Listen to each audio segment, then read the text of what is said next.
चीज बड़ी तहलका मचा रही, एआई, आर्टिफिशियल इंटेलिजेंस। हमने कहा एआई तो ठीक है, पर भारत के हिंदुओं को बचाने के लिए एचआई की जरूरत है। एआई का मतलब आर्टिफिशियल इंटेलिजेंस, मतलब बनावटी चीज। एचआई का मतलब प्योर हिंदू इंटेलेक्चुअल कम्युनिटी। अब हिंदू भी हो तो इंटेलेक्चुअल हो। इंटेलेक्चुअल का मतलब पढ़ा लिखा, तर्कवादी। वो पुराना भेदभाव, वो जात पात, वो ऊंच नीच, वो छुआछूत, इन सब के ऊपर उठ करके, जैसे अभी इजराइल के लोग लड़ रहे हैं, तो इसलिए लड़ रहे हैं कि वो अपनी संस्कृति को बचाना चाह रहे हैं, और हम इसलिए लड़ रहे हैं कि हम अपने हिंदुओं को बचाना चाहते हैं। अगर हम एचआई पर फोकस नहीं करेंगे, हिंदू इंटेलेक्चुअल नहीं होगा, कम्युनिटी ऑफ पावर, जब तक हिंदू एक नहीं होगा तब तक हिंदू कभी भी बच नहीं सकता, और हिंदू नहीं बचेगा तो हिंदुस्तान नहीं बचेगा। एक बात पर विचार करना, फिर हम आगे की बात रखेंगे। सोचो, मानो अगर ये भारत इस्लामिक राष्ट्र हो जाए तो क्या होगा? दो तीन बातें होगी। ना तो यहाँ हिंदू बचेंगे, ना फिर कोई जैन होगा, ना कोई सिख होगा, ना कोई बुद्ध होगा, सब या तो मुल्ला होंगे नहीं तो देश। जय जय श्री राम, जय जय श्री राम। 47 में आजादी के बाद पाकिस्तान में 22% हिंदू थे, वर्तमान में 2% से कम बने। आशा आसिया बन गई, शुभम साहेब बन गई। भारत भी उसी दिशा में, मणिपुर, मिजोरम, केरल, नागालैंड, त्रिपुरा, असम, ये वो प्रदेश हैं जहां पर हिंदू कम्युनिटी घट रही है। अच्छा, हम लोग कहते हैं बच्चे दो ही अच्छे, चच्चे के 30 बच्चे। मतलब ये नहीं कि तुम बच्चे पैदा करो, मतलब हमारा थोड़ा दूसरा कहना, कम्युनिटी ऑफ पावर, एकता में बल है। एक लकड़ी को कोई भी तोड़ देगा, 2 लकड़ियों को थोड़ा मेहनत करके तोड़ देगा, 3 लकड़ियों को थोड़ा और ताकत लगा के तोड़ देगा, पर कोई भी लकड़ियों का गट्ठा एक साथ नहीं तोड़ सकता। बस हमारा उद्देश्य सिर्फ इतना है, आपके पूर्वज जिस रामचरितमानस को जी करके, पढ़ करके मर गए, वो रामचरितमानस कोई जलाए ना। जिस बेटी और बहन को आपने पूज्या माना है, उसके साथ अत्याचार ना हो। पर उसका बीजारोपण तभी हो सकता एचआई का, एचआई मतलब हिंदू इंटेलेक्चुअल, वो तब हो सकता जब इस देश की माताएं अपनी बेटी और बेटा को हिंदुत्व की बात भरना शुरू कर दी है। जिस दिन इस देश की माओं ने बेटा या बेटी को हिंदुत्व के लिए कठोरता से पढ़ाना प्रारंभ कर दिया, ना तुम्हारी बहन ना तुम्हारी बेटी कभी लव जिहाद में नहीं पढ़ सकती है, बेटा तो पढ़ ही नहीं सकता। ऐसे हमारे युवा तो अब कुछ हो रहे हैं कठोर, तो इसीलिए ये 9 दिन की यात्रा रखी थी, पर ये संग्राम रुकना नहीं है जब तक तन में प्राण है। थोड़ी अस्वस्थता थी, आज थोड़ा ठीक लग रहा है। 12 बजे तक हम लुढ़के गए, हमको जगाया गया कि आप उठो, आप अंतिम योद्धा बचे। तो बड़ी मुश्किल से जगे, थोड़ा उल्टी सीधी माला वाला जप ली। अब कुशलता से दरबार लगाना था, मन था, फिर थोड़ा चल के आए, फिर लगा के हो जाएंगे। तो दरबार के लिए एक सोच लिया, भी बैठे बैठे अंदर हमने 8 तारीख से 12 तारीख तक हम यहीं हैं, तो दरबार लगाएंगे। हाँ, 9 तारीख से 12 तारीख तक दरबार लगाएंगे। फिर 21 तारीख से 25 तारीख तक दिसंबर में फिर दरबार लगाएंगे। फिर इसके बाद में फरवरी के पूरे महीने में, फरवरी में पूरे महीना धाम पर, इसलिए है 2 कारण है। एक तो दरबार में बहुत दिन लगा, तो दरबार पूरा महीना लगा लेंगे। दूसरा कारण है, हाँ समझदार हमारे तेरा हमसे ही आगे बोल रहे हैं। क्या बोल के 26 फरवरी को शिवरात्रि है। भारत का पहला तीर्थ बागेश्वर धाम है, जहाँ की दान पेटियों से गरीब बेटियों का विवाह होता है। और इस बार आप लोग सब मिलकर 251 बेटियों का विवाह करवा रहे हैं। उन बेटियों का जिनके माँ बाप नहीं है, जिनके परिवारजन नहीं है, उसमें 108 तो केवल आदिवासी बेटियां हैं। और कई कई हमारे बुंदेलखंड में खबर मिलती होगी, शायद आप नहीं देखते हो, कि गलत दूल्हे को घोड़े से उतारा, बैठने नहीं दिया। अब हमने विचार किया है, इस देश में ना कोई दलित है, ना कोई एससी है, ना कोई एसटी है, सब हिंदू हैं। अब उनके सम्मान को दिलाने के लिए हम 251 घोड़े मंगवा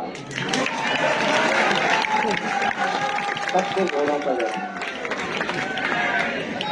उसी तैयारी में शुरू हो जाएंगे। परसों से कथा है, आप जहां आए हैं वहां वो बैठे हैं। सच ये है, लोगों को लग रहा बाबा कर रहा, सच है बाबा कर रहा। लोगों को लग रहा बाबा कर रहा, बाबा कर रहा है, पर सच है बाबा कर रहा। बागेश्वर बालाजी करवा रहे हैं, उन्हीं की क्षमता है। हमें लगता है इस देश में हिंदुओं के लिए एक नया इतिहास लिखने के लिए ही बागेश्वर बालाजी यहाँ प्रकट बने। दरबार से तो केवल एक लोगों की समस्या का कल्याण बना, पर 100 करोड़ हिंदुओं का भला तो हिंदू राष्ट्र से होना।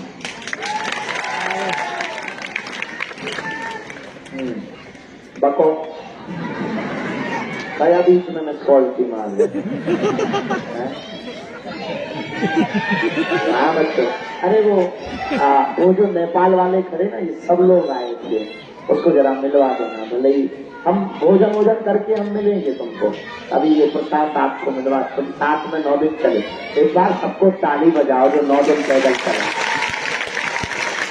अच्छा, तुम्हें धाम बदला नहीं लगा? मंदिर अब बनने लगा है, मंदिर अब बनने लगा है, भगवान रंग चढ़ने लगा है, मंदिर अब बनने लगा है, भगवान चढ़ने लगा है। मंदिर जब बन जाए तो नजारा क्या हो, देश हमारा हमारा देश हमारा। भैया भैया नीचे कर लीजिए। बालाजी का मंदिर भी बनने लगा है।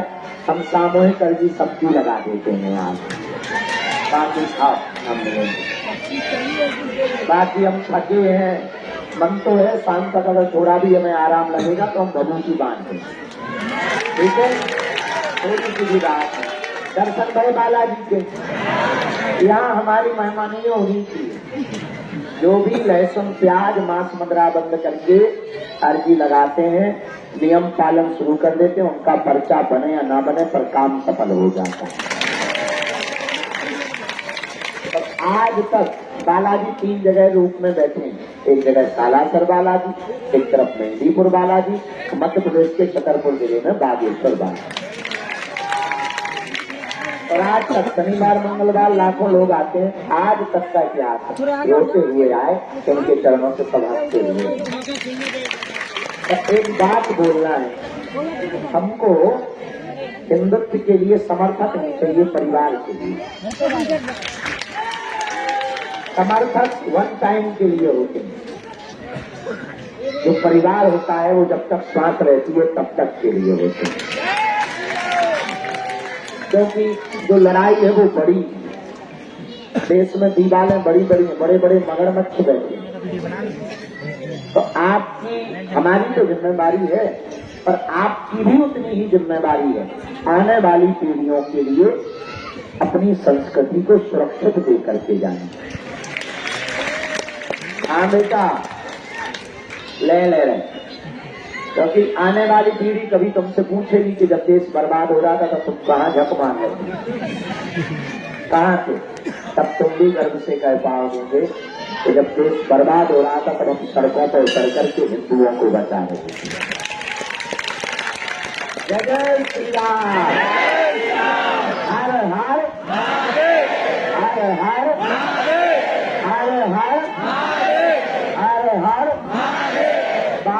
धाम की, बालाजी महाराज की।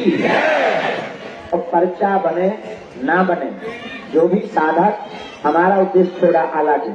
पर्चा तो हमें बनाना है, इसका मतलब ये नहीं कि पर्चा बनाना नहीं है, अर्जी लगानी है। थोड़ा सपना हमारा अलग है। हम ये चाहते तुम्हें गुरुओं के चक्कर में, दरबारों के चक्कर में ना भटकना पड़े, तुमको ही ऐसी चाबी मिल जाए तो तुम आओ, अर्जी लगाओ, वो कृपा करते हैं।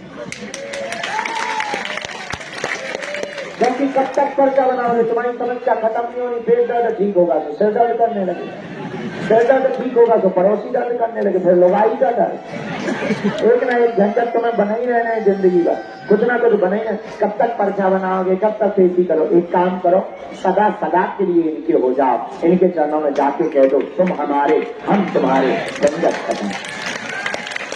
फिर पूछो क्या होगा, पूछो समस्या तो आएगी पर लड़ने की क्षमता 4 गुनी आ जाए। इसका मतलब ये नहीं है कि हनुमान जी के होगा तो समस्या नहीं आएगी, आएगी पर संकट मोचन, संकट को दूर कर देंगे। क्योंकि बाल समय रवि भक्त ही सब साही सो त्रास भयो जग को यह संकट साहू सो देवन आने करी विनती करो ओ नहीं जानत संकट हो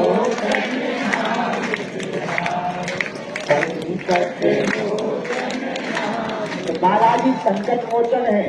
बागेश्वर धाम बालाजी के भैया वो एक मरीज को लेकर आए हैं जो सॉल डाले हुए बूढ़े दादा हैं। वो सब आप आगे लेके आ जाओ, हम भोजन करके थोड़ी सी भी हिम्मत रहेगी तो हम नीचे उतर के मिल लेंगे, नहीं तो हम आपको ऊपर बुला लेंगे। आ जाओ जरा, वो है नींद देखनी, ये देख लिया ना, धीरे धीरे आप आगे आ जाओ।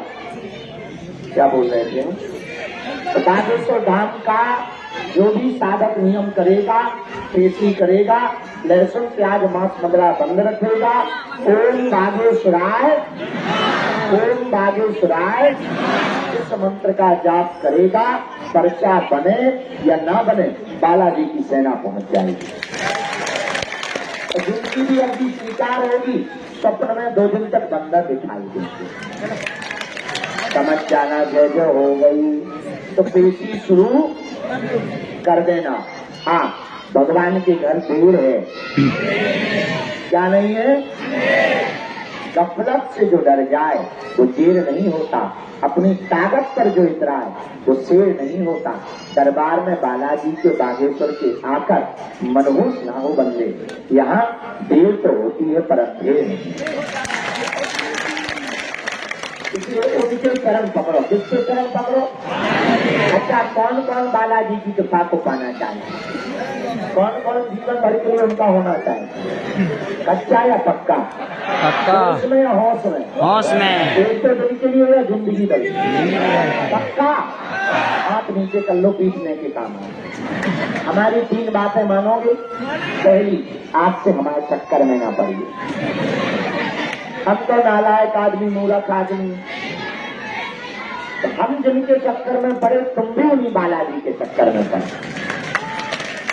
दूसरी बात, लहसुन प्याज मांस मदरा बंद करके पेशी शुरू कर दो। महीने में 1 बार, 2 महीने में, 3 महीने में, 6 महीने में भी 1 बार। तीसरी बात, जब भी उनके सामने जाना कह देना सेना भेज दो, आज से तुम हमारे और हम तुम। तो मुड़ना नहीं। हम इनके चरणों से कहते हैं, इन्होंने लाखों की बिगड़ी, हमारे जैसे मूर्ख की बिगड़ी बनाई तो तुम्हारी भी बनाई। अंतिम बात यह है, क्या तुम हिंदुओं के लिए कुछ करना चाहते जी? क्या तुम हिंदुओं के लिए, हिंदुस्तान के लिए कुछ जीना चाहते? एक ही उपाय है, हिंदू एकता पर बल दो, गांव गांव में जाकर सामाजिक समरसता के लिए काम करो, और जब भी जरूरत पड़े 1 घंटा 2 घंटा 1 दिन का समय निकाल कर काम जिंदगी भर रहेंगे। देश के लिए 1 दिन का 2 दिन का समय निकाल कर सड़कों पर उतरना प्रारंभ करें। तो बाद में तुम्हें गाना पड़ेगा देरी से ना हो जाए। हाँ, तो तुम गाओगे गुरु जी कुछ नहीं हुआ। हाँ भैया, इसलिए बालाजी के चरणों को पकड़ो, सबकी अर्जी स्वीकार हो गए।